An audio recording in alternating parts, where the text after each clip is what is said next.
Siapa yang beli setup ni memang paling untung lah. Sebab mesin ni baru pakai 2-3 kali je. Dekat sini aku buat set bottom ataupun bottom drift Pen Authority size 5500 guys. Mesin ni baru pakai 2-3 kali. Condition memang sangat-sangat cantik.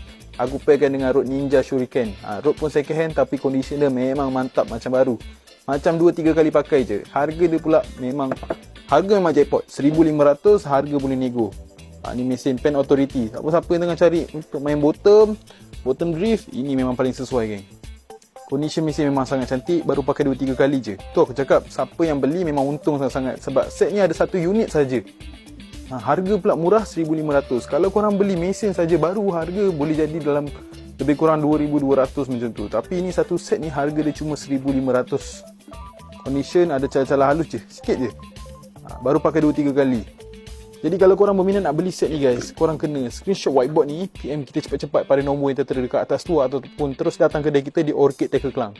Jadi macam biasa guys, apa-apa korang PM je. Dan kami juga menerima track in race dan road. Sekian, terima kasih.